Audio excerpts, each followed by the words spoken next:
Hello everyone ਜਿਵੇਂ ਤੁਹਾਨੂੰ ਪਤਾ ਹੈ ਕਿ ਆਪਾਂ ਡੇਲੀ ਬੇਸ ਦੇ ਉੱਤੇ ਪੰਜਾਬ ਹਿਸਟਰੀ ਐਂਡ ਕਲਚਰ ਦੇ ਸਿਲੇਬਸ ਨੂੰ 1 ਬਾਈ 1 ਕੀ ਕਰ ਰਹੇ ਹਾਂ ਡਿਸਕਸ ਕਰ ਰਹੇ ਹਾਂ ਹਰ ਇੱਕ ਟੌਪਿਕ ਨੂੰ ਪੂਰੀ ਡਿਟੇਲ ਦੇ ਨਾਲ ਡਿਸਕਸ ਕਰ ਰਹੇ ਹਾਂ ਆਫਟਰ ਦੈਟ ਆਪਾਂ ਇਹਨਾਂ ਦੇ ਐਮਸੀਕਿਊ ਲੈ ਕੇ ਆਵਾਂਗੇ ਕਿ ਜੋ ਆਪਾਂ ਥਿਓਰੀ ਪੜ੍ਹੀ ਹੈ ਇਸ ਦੇ ਵਿੱਚੋਂ ਐਮਸੀਕਿਊ ਕਿਸ ਤਰੀਕੇ ਦੇ ਹੋਣਗੇ ਆਲਰੇਡੀ ਆਪਾਂ ਆਲਮੋਸਟ ਬਹੁਤ ਸਾਰੇ ਟੌਪਿਕਸ ਨੂੰ ਡਿਸਕਸ ਕਰ ਚੁੱਕੇ ਹਾਂ ਫॉर एग्जांपल ਆਪਾਂ ਪਹਿਲਾ physical features of Punjab drainage system of Punjab and as well as Punjab ਦੇ fair festivals ornaments and dances ਨੂੰ ਡਿਸਕਸ ਕਰ ਚੁੱਕੇ ਹਾਂ ਫਿਰ ਆਪਾਂ ਪੰਜਾਬ ਦੀ ਹਿਸਟਰੀ ਨੂੰ ਡਿਸਕਸ ਕਰਨਾ ਸਟਾਰਟ ਕੀਤਾ ਸੀ ਗੁਰੂਸ ਬਾਰੇ ਗੱਲਬਾਤ ਕੀਤੀ ਆਫਟਰ ਦੈਟ ਗੁਰੂਸ ਤੋਂ ਬਾਅਦ ਆਪਾਂ ਮਹਾਰਾਜ ਬਾਬਾ ਬੰਦਾ ਸਿੰਘ ਬਹਾਦਰ ਦੀ ਗੱਲ ਕੀਤੀ ਫਿਰ ਆਪਾਂ ਕੱਲ ਦੀ ਵੀਡੀਓ ਦੇ ਵਿੱਚ ਬਾਬਾ ਬੰਦਾ ਸਿੰਘ ਬਹਾਦਰ ਮਹਾਰਾਜਾ ਰਣਜੀਤ ਸਿੰਘ ਜੀ ਬਾਰੇ ਡਿਸਕਸ ਕੀਤਾ ਸੋ ਮਹਾਰਾਜਾ ਰਣਜੀਤ ਸਿੰਘ ਜੀ ਦੀ ਆਲਮੋਸਟ ਆਪਾਂ ਪੂਰੀ ਲਾਈਫ ਨੂੰ ਡਿਸਕਸ ਕਰ ਚੁੱਕੇ ਹਾਂ ਹੁਣ ਦੇਖਾਂਗੇ ਕਿ ਗੱਲਬਾਤ ਆਪਾਂ ਖਤਮ ਕੀਤੀ ਸੀ ਲਾਸਟ ਵੀਡੀਓ ਤੇ ਕਿ ਮਹਾਰਾਜਾ ਰਣਜੀਤ ਸਿੰਘ ਜੀ ਦੀ ਜੋ ਡੈਥ ਹੈ ਉਹ ਆਪਣਾ ਕਦੋਂ ਹੋ ਜਾਂਦੀ ਹੈ 1839 1839 ਦੇ ਵਿੱਚ ਮਹਾਰਾਜਾ ਰਣਜੀਤ ਸਿੰਘ ਜੀ ਦੀ ਡੈਥ ਹੋ ਜਾਂਦੀ ਹੈ ਅਗਰ ਤੁਸੀਂ ਦੇਖੋ ਮੈਂ ਤੁਹਾਨੂੰ ਕੱਲ ਦੀ ਵੀਡੀਓ 'ਚ ਪੂਰੀ ਤਰੀਕੇ ਦੇ ਨਾਲ ਐਕਸਪਲੇਨ ਕੀਤਾ ਸੀ ਕਿ ਜਿੰਨਾ ਟਾਈਮ ਮਹਾਰਾਜਾ ਰਣਜੀਤ ਸਿੰਘ ਜੀ ਰਹੇ ਨੇ ਪੰਜਾਬ ਦੇ ਵਿੱਚ ਉਹਨਾਂ ਟਾਈਮ ਬ੍ਰਿਟਿਸ਼ਰਸ ਨੇ ਪੰਜਾਬ ਨੂੰ ਇੱਕ ਤਰੀਕੇ ਦਾ ਬਫਰ ਸਟਾਕ ਬਣਾ ਕੇ ਰੱਖਿਆ ਹੋਇਆ ਸੀ ਵਾਈ ਬਿਕਾਜ਼ ਉਹਨਾਂ ਦੀ ਜੋ ਸੈਟਲਮੈਂਟ ਸੀ ਮਹਾਰਾਜਾ ਰਣਜੀਤ ਸਿੰਘ ਜੀ ਦੇ ਨਾਲ ਬਹੁਤ ਅੱਛੀ ਸੀ ਤੇ ਉਹਨਾਂ ਨੂੰ ਪਤਾ ਸੀ ਕਿ ਜਿੰਨਾ ਟਾਈਮ ਮਹਾਰਾਜਾ ਰਣਜੀਤ ਸਿੰਘ ਜੀ ਪੰਜਾਬ ਦੇ ਉੱਤੇ ਰਾਜ ਕਰਦੇ ਨੇ ਉਹਨਾਂ ਟਾਈਮ ਕੋਈ ਵੀ ਬਾਹਰਲੀ ਪਾਵਰ ਪੰਜਾਬ ਦੇ ਵਿੱਚ ਇਨਵੇਡ ਨਹੀਂ ਕਰ ਸਕਦੀ ਤੇ ਨਾ ਹੀ ਉਹਨਾਂ ਦੇ ਹੁੰਦੇ ਹੋਏ ਰਸ਼ੀਆ ਪੰਜਾਬ ਤੋਂ ਹੁੰਦੇ ਹੋਏ ਕਿੱਥੇ ਆ ਸਕਦਾ ਹੈ ਇੰਡੀਆ ਦੇ ਵਿੱਚ ਆ ਸਕਦਾ ਹੈ ਚਲੋ ਜੀ ਫਿਰ ਗੱਲਬਾਤ ਖਤਮ ਹੁੰਦੀ ਹੈ 1839 ਦੇ ਵਿੱਚ ਜਦੋਂ ਮਹਾਰਾਜਾ ਰਣਜੀਤ ਸਿੰਘ ਜੀ ਦੀ ਡੈਥ ਹੋ ਜਾਂਦੀ ਹੈ ਤਾਂ ਉਸ ਤੋਂ ਬਾਅਦ ਮੈਂ ਕੱਲ ਵੀ ਦੱਸਿਆ ਸੀ ਕਿ ਪੰਜਾਬ ਦਾ ਜੋ ਰਾਜ ਪਾਠ ਹੈ ਜੋ ਸਟਰਕਚਰ ਹੈ ਪੂਰੇ ਤਰੀਕੇ ਦੇ ਨਾਲ ਡਗਮਗਾ ਜਾਂਦਾ ਹੈ ਥੋੜੇ ਕੁ ਸਮੇਂ ਦੇ ਵਿੱਚ ਹੀ ਮਹਾਰਾਜਾ ਰਣਜੀਤ ਸਿੰਘ ਜੀ ਦੇ ਬਹੁਤ ਸਾਰੇ ਸਕਸੈਸਰਸ ਨੇ ਜੋ ਚੇਂਜ ਹੋ ਜਾਂਦੇ ਨੇ ਜਦੋਂ ਸਕਸੈਸਰਸ ਚੇਂਜ ਹੁੰਦੇ ਨੇ ਤਾਂ ਇਸ ਚੀਜ਼ ਦਾ ਇਲਮ ਬ੍ਰਿਟਿਸ਼ ਸਰਕਾਰ ਨੂੰ ਹੋ ਜਾਂਦਾ ਹੈ ਤੇ ਬ੍ਰਿਟਿਸ਼ ਸਰਕਾਰ ਨੂੰ ਪਤਾ ਲੱਗ ਜਾਂਦਾ ਹੈ ਕਿ ਹੁਣ ਪੰਜਾਬ ਦੇ ਵਿੱਚ ਇੱਕ ਵੈਲਿਡ ਜਾਂ ਪੰਜਾਬ ਦੇ ਵਿੱਚ ਇੱਕ ਪਾਵਰਫੁਲ ਰਾਜਾ ਨਹੀਂ ਹੈ ਤਾਂ ਹੋ ਸਕਦਾ ਹੈ ਕਿ ਆਪਣਾ ਯੂਰਪ ਦੇ ਵਿੱਚ ਰਸ਼ੀਆ ਦੇ ਕਿਉਂਕਿ ਬ੍ਰਿਟਿਸ਼ ਨਾਲ ਪਹਿਲਾਂ ਹੀ ਸਬੰਧ ਠੀਕ ਨਹੀਂ ਸਨ ਹੋ ਸਕਦਾ ਹੈ ਕਿ ਰਸ਼ੀਆ ਪੰਜਾਬ ਦੇ ਵਿੱਚ ਇਨਵੇਡ ਕਰਕੇ ਸਾਡੇ ਲਈ ਇੱਕ ਖਤਰਾ ਬਣੇ ਸੋ ਉਸ ਤੋਂ ਬਾਅਦ ਦੇਖਦੇ ਆ ਕਿ ਪੰਜਾਬ ਦੇ ਕੀ ਹਾਲਾਤ ਹੁੰਦੇ ਨੇ ਜਦੋਂ ਮਹਾਰਾਜਾ ਰਣਜੀਤ ਸਿੰਘ ਜੀ ਦੀ ਡੈਥ ਹੋ ਜਾਂਦੀ ਹੈ ਮਹਾਰਾਜਾ ਰਣਜੀਤ ਸਿੰਘ ਜੀ ਦੀ ਮੌਤ ਤੋਂ ਬਾਅਦ 4-5 ਸਾਲਾਂ ਦੇ ਵਿੱਚ ਹੀ 4-5 ਸਕਸੈਸਰ ਚੇਂਜ ਹੁੰਦੇ ਨੇ ਅੱਗੇ ਮਤਲਬ ਰਾਜੇ ਆਉਂਦੇ ਨੇ ਸੋ ਉਹਨਾਂ ਸਕਸੈਸਰਸ ਬਾਰੇ ਗੱਲ ਕਰਾਂਗੇ ਕਿ ਮਹਾਰਾਜਾ ਰਣਜੀਤ ਸਿੰਘ ਜੀ ਤੋਂ ਬਾਅਦ ਪੰਜਾਬ ਦੀ ਰਾਜਗੱਦੀ ਉੱਤੇ ਕੌਣ-ਕੌਣ ਬੈਠੇ ਨੇ ਸਭ ਤੋਂ ਪਹਿਲਾਂ ਮਹਾਰਾਜਾ ਰਣਜੀਤ ਸਿੰਘ ਜੀ ਦੀ ਡੈਥ ਤੋਂ ਬਾਅਦ ਮਹਾਰਾਜਾ ਰਣਜੀਤ ਸਿੰਘ ਜੀ ਦੇ ਸਭ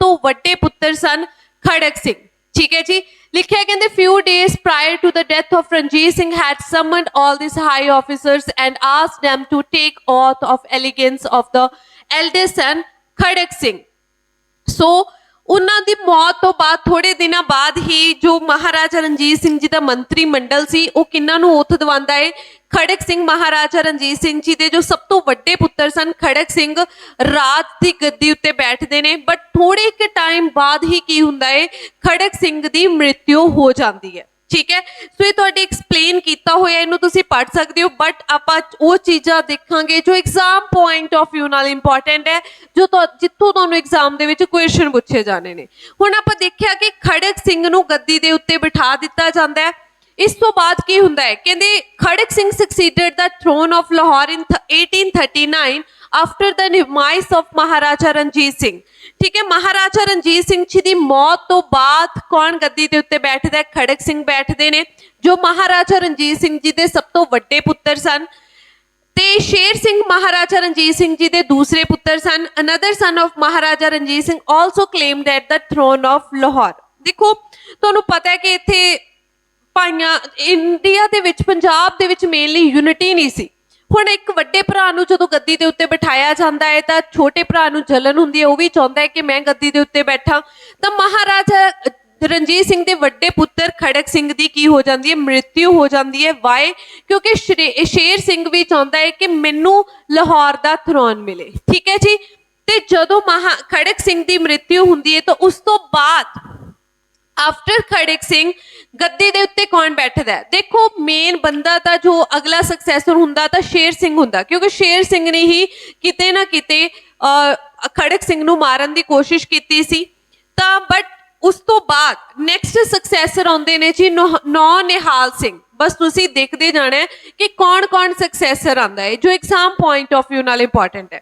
ਦੇਖੋ ਮਹਾਰਾਜਾ ਰਣਜੀਤ ਸਿੰਘ ਜੀ ਦੀ ਡੈਥ ਹੁੰਦੀ ਹੈ। ਮਹਾਰਾਜਾ ਰਣਜੀਤ ਸਿੰਘ ਜੀ ਦੀ ਡੈਥ ਤੋਂ ਬਾਅਦ ਗੱਦੀ ਦੇ ਉੱਤੇ ਬਿਠਾਇਆ ਜਾਂਦਾ ਹੈ ਮਹਾਰਾਜਾ ਰਣਜੀਤ ਸਿੰਘ ਜੀ ਦੇ ਸਭ ਤੋਂ ਵੱਡੇ ਪੁੱਤਰ ਖੜਕ ਸਿੰਘ ਨੂੰ।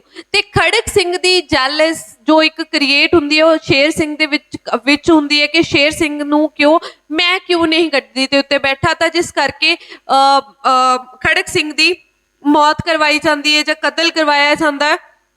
ਆਫਟਰ ਦੈਟ ਗੱਦੀ ਦੇ ਉੱਤੇ ਨੌ ਨਿਹਾਲ, ਹੂ ਵਾਸ ਨੌ ਨਿਹਾਲ? ਨੌ ਨਿਹਾਲ ਖੜਕ ਸਿੰਘ ਦਾ ਪੁੱਤਰ ਤੇ ਚੰਦ ਕੌਰ ਦਾ ਪੁੱਤਰ ਸੀ, ਠੀਕ ਹੈ। ਨੌ ਨਿਹਾਲ ਵਾਸ ਸਨ ਆਫ ਖੜਕ ਸਿੰਘ ਤੇ ਚੰਦ ਕੌਰ ਦਾ ਪੁੱਤਰ ਸੀ ਤੇ ਪੋਤਾ ਸੀ ਕਿਸ ਦਾ? ਮਹਾਰਾਜਾ ਰਣਜੀਤ ਸਿੰਘ ਜੀ ਦਾ। So second successor of Maharaja Ranjit Singh ਕੌਣ ਬਣੇ? ਮਹਾਰਾਜਾ ਰਣਜੀਤ ਸਿੰਘ ਜੀ ਦੇ ਪੋਤੇ ਸਨ ਤੇ ਖੜਕ ਸਿੰਘ ਦੇ ਪੁੱਤਰ ਸਨ। ਨੌ ਨਿਹਾਲ ਸਿੰਘ ਗੱਦੀ ਦੇ ਉੱਤੇ ਬੈਠਦੇ ਨੇ। was married to the daughter of ਸ਼ਾਮ ਸਿੰਘ ਅਟਾਰੀਵਾਲਾ, ਜਿਨ੍ਹਾਂ ਦਾ ਵਿਆਹ ਸ਼ਾਮ ਸਿੰਘ ਅਟਾਰੀਵਾਲਾ ਦੀ ਬੇਟੀ ਦੇ ਨਾਲ ਹੋਇਆ ਸੀ। ਤੇ ਉਹ ਮਾਤਰ ਕਿੰਨੇ ਸਾਲ ਦੇ ਸਨ? ਸਾਲ ਦੇ ਸਨ ਜਦੋਂ ਉਹਨਾਂ ਨੇ ਪੰਜਾਬ ਦਾ ਰਾਜ ਪਾਠ ਸੰਭਾਲਿਆ ਸੀ। He was an able administrator and soldier ambitious young man. ਕਹਿੰਦੇ ਉਹ ਬਹੁਤ ਜ਼ਿਆਦਾ ਪਾਵਰਫੁਲ ਕਹਿ ਦੋ ਜਾਂ ਫਿਰ ਇੱਕ ਸਕਸੈਸਫੁਲ ਐਡਮਿਨਿਸਟ੍ਰੇਟਰ ਤੇ ਇੱਕ ਅੰਬੀਸ਼ੀਅਸ ਇੱਕ ਯੰਗ ਪਰਸਨ ਸਨ, ਠੀਕ ਹੈ। ਇੱਕ ਉਹਨਾਂ ਦੀ ਯੰਗਸਟਰ ਵਾਲੀ ਸੋਚ ਸੀ ਤੇ ਬਹੁਤ ਜ਼ਿਆਦਾ ਅੰਬੀਸ਼ੀਅਸ ਪਰਸਨ ਸਨ। He murdered Chet Singh Bajwa with the help of Dhian Singh. But ਨੌ ਨਿਹਾਲ ਸਿੰਘ ਨੂੰ ਵੀ ਮਰਵਾ ਦਿੱਤਾ ਗਿਆ, ਕਿਸੇ ਦੁਆਰਾ? ਚੇਤ ਸਿੰਘ ਦੇ ਦੁਆਰਾ with the help of Dhian Singh. ਦੇਖੋ ਪੰਜਾਬ ਦੀ ਗੱਦੀ ਫਿਰ ਕੀ ਹੋ ਗਈ? ਬਿਨਾਂ ਰਾਜੇ ਤੋਂ ਹੋ ਗਈ। ਹੁਣ ਸ਼ੇਰ ਸਿੰਘ ਨੂੰ ਲੱਗਦਾ ਕਿ ਫਿਰ ਤੋਂ ਮੈਂ ਗੱਦੀ ਦੇ ਉੱਤੇ ਬੈਠਾਂਗਾ, ਬਟ ਸ਼ੇਰ ਸਿੰਘ ਦੇ ਨਸੀਬ ਹਲੇ ਵੀ ਨਹੀਂ ਖੁੱਲਦੇ।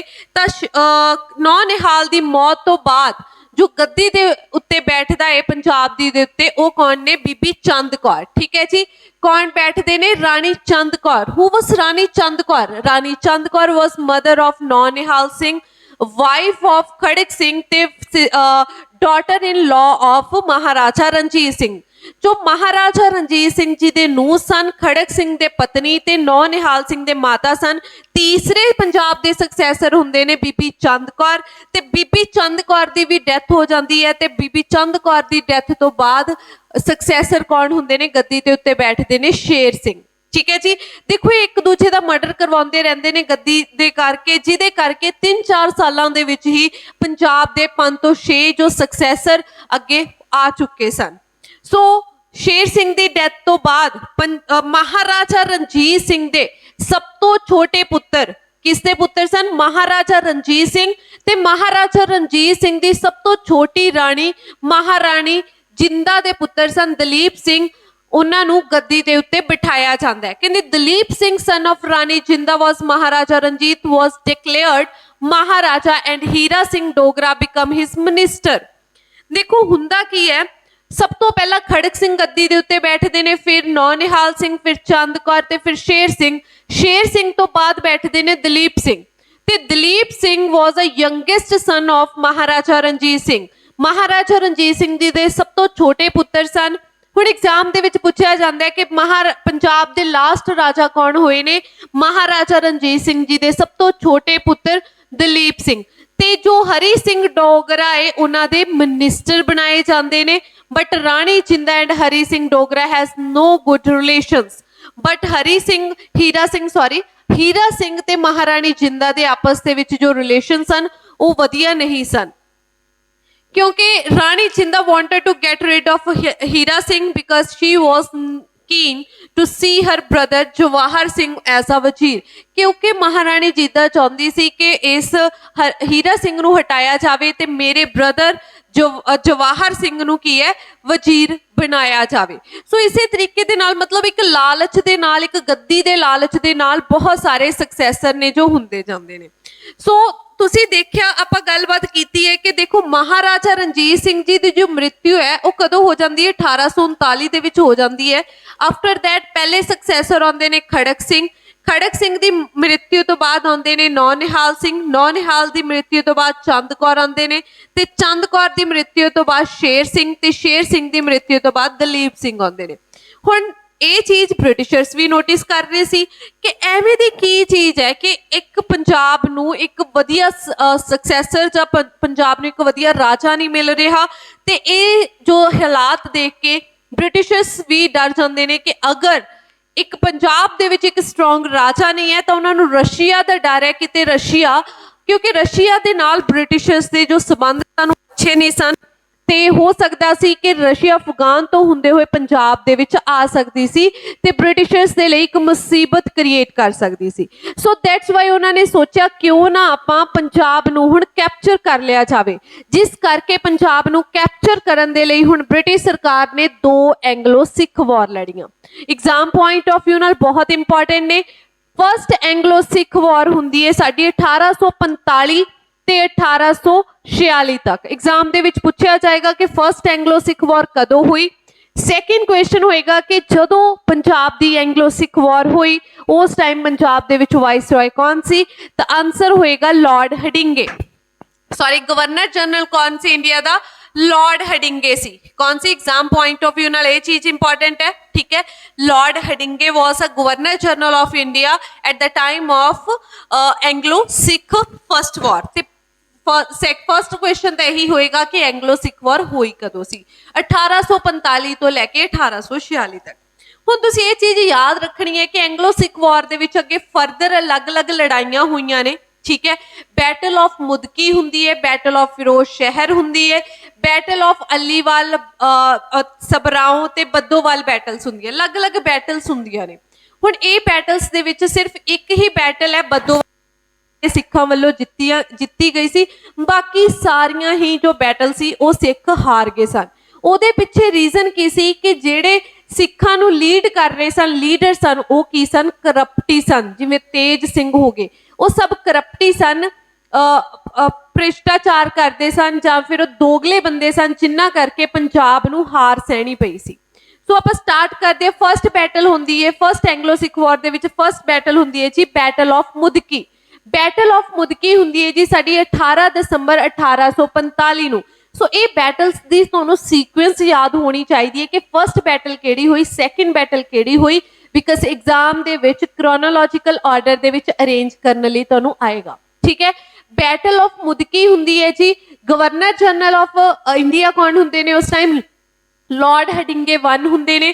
ਤੇ ਇਸ ਬੈਟਲ ਦੇ ਵਿੱਚ ਬ੍ਰਿਟਿਸ਼ ਆਰਮੀ ਮੁਦਕੀ 15 ਕਿਲੋਮੀਟਰ ਅਵੇ Firozshah under the leadership of sir huge. ਦੇਖੋ ਇਸ ਬੈਟਲ ਦੇ ਵਿੱਚ ਬ੍ਰਿਟਿਸ਼ਰਸ ਨੂੰ ਕੌਣ ਲੀਡ ਕਰ ਰਿਹਾ? ਸਰ ਹਿਊਜ ਜਾਰਜ ਕਰ ਰਹੇ ਨੇ, ਠੀਕ ਹੈ ਜੀ। ਇਸ ਤੋਂ ਬਾਅਦ ਇਹ ਬੈਟਲ ਦੀ ਅਗਰ ਗੱਲ ਕੀਤੀ ਜਾਵੇ ਤਾਂ ਪੰਜਾਬ ਦੀ ਆਰਮੀ ਨੂੰ ਲਾਲ ਸਿੰਘ ਤੇ ਤੇਜ ਸਿੰਘ ਲੀਡ ਕਰ ਰਹੇ ਨੇ, ਤੇ ਲਾਲ ਸਿੰਘ ਤੇ ਤੇਜ ਸਿੰਘ ਵਾਸ ਅ ਕਰਪਟੀ ਪਰਸਨ, ਬਹੁਤ ਭ੍ਰਿਸ਼ਟਾਚਾਰ ਤੇ ਦੋਗਲੇ ਬੰਦੇ ਸਨ, ਜਿਨ੍ਹਾਂ ਕਰਕੇ ਪਹਿਲੀ ਬੈਟਲ ਪੰਜਾਬੀ ਜੋ ਸਾਡੇ ਸਿੱਖ ਨੇ ਉਹ ਕੀ ਹੈ? ਹਾਰ ਜਾਂਦੇ ਨੇ। ਸੈਕਿੰਡ ਬੈਟਲ ਹੁੰਦੀ ਹੈ ਜੀ ਸਾਡੀ ਬੈਟਲ ਆਫ ਫਿਰੋਜ਼ਸ਼ਾਹ ਸ਼ਹਿਰ, ਜੋ 21 ਦਸੰਬਰ 1845 ਦੇ ਵਿੱਚ ਹੁੰਦੀ ਹੈ। ਇਸ ਨੂੰ ਵੀ ਲੀਡ ਕਰਨਗੇ ਸਰ ਹਿਊਜ ਜਾਰਜ। ਤੇ ਇੱਥੇ ਕੀ ਹੈ, ਅਗਰ ਸਿੱਖਾਂ ਦੀ ਗੱਲ ਕੀਤੀ ਜਾਵੇ ਤਾਂ ਸਿੱਖਾਂ ਦੀ ਆਰਮੀ ਨੂੰ ਲੀਡ ਕਰੇਗਾ ਲਾਲ ਸਿੰਘ, ਕਿਹਦੇ ਨਾਲ ਮਿਲ ਕੇ? ਤੇਜ ਸਿੰਘ ਦੇ ਨਾਲ। ਮੈਂ ਆਲਰੇਡੀ ਦੱਸਿਆ ਸੀ ਕਿ ਲਾਲ ਸਿੰਘ ਤੇ ਤੇਜ ਸਿੰਘ ਪਹਿਲਾਂ ਹੀ ਬ੍ਰਿਟਿਸ਼ਰਸ ਦੇ ਨਾਲ ਮਿਲੇ ਹੋਏ ਸੀ, ਜਿਸ ਕਰਕੇ ਇਹ ਵੀ ਬੈਟਲ ਕੌਣ ਹੈ? ਸਿੱਖ ਹਾਰ ਜਾਂਦੇ ਨੇ। ਪਹਿਲੀ battle battle of Mudki, second battle battle of Firoz ਸ਼ਹਿਰ। ਸੋ ਸੀਕੁਐਂਸ ਤੁਹਾਨੂੰ ਯਾਦ ਹੋਣੀ ਚਾਹੀਦੀ ਹੈ। ਤੀਸਰੀ ਬੈਟਲ ਹੁੰਦੀ ਹੈ ਜੀ ਸਾਡੀ battle of Baddowal. Battle of Baddowal ਹੁੰਦੀ ਹੈ ਜੀ ਸਾਡੀ ਜਨਵਰੀ 21 1846 ਦੇ ਵਿੱਚ। ਇਹ ਬੈਟਲ ਹੈ ਜੋ ਸਰਦਾਰ ਰਣਜੋਤ ਸਿੰਘ ਮਜੀਠੀਆ ਲੜਦੇ ਨੇ, ਤੇ ਇਹੀ ਸਿੰਗਲ ਬੈਟਲ ਹੈ ਜਿਹੜੀ ਸਾਡੇ ਸਿੱਖਾਂ ਵੱਲੋਂ ਜਿੱਤੀ ਜਾਂਦੀ ਹੈ। ਕਹਿੰਦੇ on January 21 1846 Sardar Ranjot Singh Majithia and Sardar Ajit Singh of Ladava crossed the river of Satluj along with their army. They made preparation to attack Ludhiana. So ਇਹ ਬੈਟਲ ਅੰਗਰੇਜ਼ਾਂ ਦੇ ਵਿੱਚੋਂ ਹੈਨਰੀ ਸਮਿਥ ਲੀਡ ਕਰਦੇ ਨੇ ਤੇ ਪੰਜਾਬੀਆਂ ਸਿੱਖਾਂ ਦੇ ਵੱਲੋਂ ਰਣਜੋਤ ਸਿੰਘ, ਤੇ ਇਹੀ ਇੱਕ ਸਿੰਗਲ ਬੈਟਲ ਹੈ ਜਿਹੜੀ ਸਾਡੇ ਸਿੱਖਾਂ ਵੱਲੋਂ ਜਿੱਤੀ ਗਈ ਸੀ, ਬੈਟਲ ਆਫ ਬੱਦੋਵਾਲ। ਨੈਕਸਟ ਗੱਲ ਕਰਾਂਗੇ, ਨੈਕਸਟ ਬੈਟਲ ਹੁੰਦੀ ਹੈ ਜੀ ਬੈਟਲ ਆਫ ਅਲੀਵਾਲ। ਇਹ ਬੈਟਲ ਹੁੰਦੀ ਹੈ ਸਾਡੀ 1846 ਦੇ ਵਿੱਚ ਹੀ ਹੁੰਦੀ ਹੈ, ਤੇ ਇਸ ਬੈਟਲ ਨੂੰ ਲੀਡ ਕਰਦੇ ਨੇ ਸਰ ਹੈਨਰੀ ਸਮਿਥ ਤੇ ਸਾਡੇ ਸਰਦਾਰ ਰਣਜੋਤ ਸਿੰਘ। ਬਟ ਇਹ ਬੈਟਲ ਵੀ ਸਿੱਖਾਂ ਦੀ ਆਰਮੀ ਵੱਲੋਂ ਕੀ ਹੋ ਜਾਂਦੀ ਹੈ, ਹਾਰੀ ਜਾਂਦੀ ਹੈ। पहली battle battle of Mudki, then battle of Ferozeshah, तीसरी बैटल बैटल ऑफ बद्दोवाल, चौथी बैटल बैटल ऑफ अलीवाल वो भी हार जाते हैं। तो लास्ट एंग्लो सिख वार की पहली बैटल दे विचों बैटल हुंदी है battle of Sobraon. Battle of Sobraon साडी फैबररी 10 1846 दे विच हुंदी है। तो इस बैटल नूं भी जो सिख आर्मी है वो की है, हार जाती है। ठीक है जी, सतलुज रिवर के उत्ते हुई सी। कहंदे जो बैटल है लीडरशिप किसकी लीडरशिप दे विच होई सी, ये भी तेज सिंह ते अपने लाल सिंह। पहली बैटल लाल सिंह दी लीडरशिप दे under, second battle Lal Singh ते तेज सिंह दी लीडरशिप दे अंडर, चौथी बैटल रजोत सिंह दी आर्मी दे अंडर, ते पंजवीं बैटल भी अपनी बैटल ऑफ अलीवाल भी रंजोत सिंह दे अंडर, चौथी बैटल, पंजवीं बैटल बैटल ऑफ सबराओं फिर तो तेज सिंह ते लाल सिंह दी लीडरशिप दे अंडर हुंदी है। ते इस बैटल नूं भी साडी सिख आर्मी की है, हार जाती है। हारन दा रीजन यह तेज सिंह ते लाल सिंह सन जो कि करप्टी परसन सन। सो जिहदे करके पहली एंग्लो सिख वॉर साडी सिखां वल्लों हारी जाती है। तो उस तो बाद एक ट्रीटी साइन की जाती है, ट्रीटी ऑफ लाहौर, मार्च किन्नी मार्च नूं, मार्च 1846 दे विच। ठीक है, इस ट्रीटी ऑफ लाहौर दे विच हुंदा की है, इस ट्रीटी ऑफ लाहौर दे विच जो अपना जम्मू एंड कश्मीर वाला रीजन है गोरखास तो लैके दे दिता जाता है गुलाब सिंह नूं। ते इस तो इलावा इन्होंने कहा कि एक नॉमीनल जिहा हैड रह जाएगा दलीप सिंह, ते दलीप सिंह दी जो गार्डियन बनाया गया महाराणी जिंदा नूं। ठीक है, किन्हां नूं बनाया गया, महाराणी जिंदा नूं बनाया गया। बट हुंदा की है कि महाराणी जिंदा हौली हौली ब्रिटिशर्स के लिए एक दिक्कत बनती जा रही सी, कॉन्स्पिरेसी साजिशा बहुत घट रही सी, जिहदे करके इस ट्रीटी ऑफ लाहौर नूं कैंसल करके दिसंबर 1846 दे विच अंग्रेजां ने एक होर ट्रीटी की, ट्रीटी ऑफ बद्दोवाल। ठीक है जी, ट्रीटी ऑफ बद्दोवाल जदों की उस उन्होंने महाराणी जिंदा नूं गार्डियन सी जो दलीप सिंह दी उसनूं हटा दिता गया। सो ये दोनों ट्रीटीज कदों हुईयां, क्यों हुईयां, ये तुहाडे लई इंपॉर्टेंट है, एग्जाम पॉइंट ऑफ व्यू नाल पूछी जाती है। ट्रीटी ऑफ लाहौर तो बहुत बार पूछी जाती है कि हुई कदों है, 1846 दे विच हुई है, मार्च महीने दे विच। इस तो बाद हुंदी है जी साडी battle of Anglo Sikh war. हुण battle of Anglo Sikh war हुई कदों, 1848 तो लैके 1849 दे विच। ठीक है जी, इस समय जदों battle of Anglo Sikh war second हुंदी है, उस समय साडे इंडिया का गवर्नर जनरल कौन सी उस समय सी जी, लॉर्ड डहलौजी। ये लॉर्ड डहलौजी उही डॉक्ट्राइन लैप्से रूल वाला है, उही विडो रीमैरिज एक्ट पास करने वाला बंदा आंदा है साडे इंडिया दे विच। ठीक है जी, सो उसकी निगरानी दे हेठ, लॉर्ड डहलौजी की निगरानी दे हेठ बैटल ऑफ केड़ियां हुंदियां एंग्लो सिख वॉर हुंदियां ने। ते एंग्लो सिख वॉर दे विच भी अलग अलग बैटल्स हुंदी है जिन्हां दी सीक्वेंस तुसीं याद करनी है। सब तो पहली बैटल हुंदी है जी बैटल ऑफ रामनगर जो नवंबर 22 1848 दे विच होएगी, हुई सी। इस आर्मी नूं कौन लीड करदा है, पंजाब सिखां दी आर्मी नूं शेर सिंह अटारीवाला वल्लों लीड किया जाता है। ते इस बैटल नूं भी साडी जो सिख आर्मी है जिसनूं हराया किसने सी, लॉर्ड जॉर्ज ने। पहली बैटल जो साडी सिख आर्मी है वो हार जाती है, बैटल ऑफ रामनगर हुंदी है। सैकेंड बैटल हुंदी है जी बैटल ऑफ साडी चिलियांवाला जो कदों हुंदी है, जनवरी 13 1849 दे विच हुंदी है बैटल ऑफ रामनगर।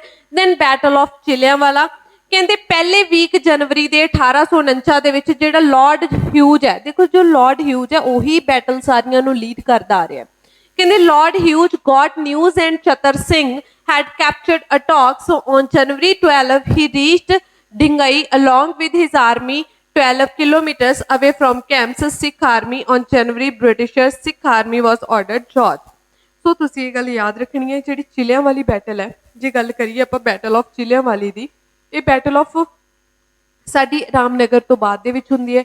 इसनूं भी जो साडे शेर सिंह ने उही लीड करनगे, इधरों उही बंदा ब्रिटिशर्स नूं लीड करदा है। ठीक है, सो 13 जनवरी 1849 दे विच यह बैटल हुंदी है। ते इस बैटल नूं भी साडी सिख आर्मी है कि हार जाती है, बैटल ऑफ चिलियांवाला। फिर तीसरी बैटल दे विच की कीता जांदा है, मुल्तान नूं कैप्चर कर लिया जाता है, बैटल ऑफ मुल्तान हुंदी है। रामनगर मुल्तान ਤੇ ਤੀਸਰੀ ਫਿਰ ਸਾਡੀ ਚੌਥੀ ਲਾਸਟ ਬੈਟਲ ਹੋਏਗੀ बैटल ऑफ गुजरात। पहला ਆਪਾਂ बैटल ऑफ मुल्तान देखिए ਤਾਂ जनवरी 22 1849 ਦੇ ਵਿੱਚ ਹੁੰਦੀ ਹੈ। ਕਿਸ ਦੀ ਲੀਡਰਸ਼ਿਪ ਦੇ ਅੰਡਰ? ਸਿੱਖ ਆਰਮੀ ਮੁਲਰਾਜ ਤੇ ਮੁਲਰਾਜ ਜੋ ਰਾਜਾ ਸੀ ਮੁਲਤਾਨ ਦਾ, ਉਸ ਦੀ ਲੀਡਰਸ਼ਿਪ ਦੇ ਅੰਡਰ ਹੁੰਦੀ ਹੈ। ਕਹਿੰਦੇ ਹੁਣ ਦਸੰਬਰ 30 ਨੂੰ ਇੱਕ bomb thrown by British army on the fort proved fatal for the rebels। ਕਹਿੰਦੇ ਕੀ ਹੁੰਦਾ ਹੈ ਕਿ ਜਿਹੜੀ ਬ੍ਰਿਟਿਸ਼ ਆਰਮੀ ਹੈ ਉਹ ਮੁਲਤਾਨ ਦੇ ਉੱਤੇ ਇੱਕ ਬੰਬ ਸੁੱਟਦੀ ਹੈ, ਜਿਸ ਤੋਂ ਇਹ ਬੈਟਲ ਸਟਾਰਟ ਹੋ ਜਾਂਦੀ ਹੈ। ਤੇ Mulraj was left with no choice but no surrender before generals wish, he surrendered on January 22। ਤੁਸੀਂ ਇਹ ਦੇਖ ਲਓ ਕਿ ਮੁਲਰਾਜ ਨੇ ਕੀ ਕੀਤਾ, ਆਪਣੇ ਆਪ ਨੂੰ ਸਰੈਂਡਰ ਕਰਤਾ। ਦੈਟ ਮੀਨਸ ਇਹ ਬੈਟਲ ਵੀ ਜੋ ਸਿੱਖ ਆਰਮੀ ਹੈ ਉਹ ਹਾਰ ਗਏ ਸੀ। ਤੁਸੀਂ ਐਗਜ਼ਾਮ ਪੁਆਇੰਟ ਆਫ ਵਿਊ ਨਾਲ ਕੀ ਯਾਦ ਰੱਖਣਾ? ਬੈਟਲ ਦੀ ਸੀਕੁਐਂਸ ਯਾਦ ਰੱਖਣੀ ਹੈ, ਕਿਹੜੀ ਬੈਟਲ ਨੂੰ ਕਿਸ ਨੇ ਲੀਡ ਕੀਤਾ। ਲਾਲ ਤੇਜ ਸਿੰਘ ਤਾਂ ਬਹੁਤ ਇੰਪੋਰਟੈਂਟ ਨੇ, ਉਹਨਾਂ ਦੀਆਂ ਬੈਟਲਸ ਕਿਹੜੀਆਂ ਉਹਨਾਂ ਨੇ ਲੀਡ ਕੀਤੀਆਂ ਉਹ ਯਾਦ ਰੱਖਣੀ ਹੈ। ਬ੍ਰਿਟਿਸ਼ ਆਰਮੀ ਦੇ ਵਿੱਚ ਕਿਸ ਨੇ ਲੀਡ ਕੀਤਾ ਹੈ, ਸਿਰਫ ਉਹ ਯਾਦ ਰੱਖਣਾ। ਲਾਸਟ ਬੈਟਲ ਹੁੰਦੀ ਹੈ ਜੀ ਸਾਡੀ battle of Gujarat. Very very important exam point of view ਨਾਲ। ਇੱਕ ਤਾਂ ਇਹ ਲਾਸਟ ਬੈਟਲ ਸੀ, ਇਸ ਨੂੰ ਇੰਪੋਰਟੈਂਟ ਕਿਉਂ ਹੈ? ਇਸ ਬੈਟਲ ਨੂੰ ਇੱਕ ਦੂਸਰਾ ਨਾਮ ਦਿੱਤਾ ਗਿਆ ਸੀ। ਪਹਿਲੀ ਬੈਟਲ ਸੀ ਜਿਹਦੇ ਵਿੱਚ ਆਪਣੀ ਗਨਸ ਯੂਜ਼ ਕੀਤੀਆਂ ਗਈਆਂ ਸਨ। ਠੀਕ ਹੈ, ਗਨਸ ਯੂਜ਼ ਕੀਤੀਆਂ ਗਈਆਂ ਸਨ।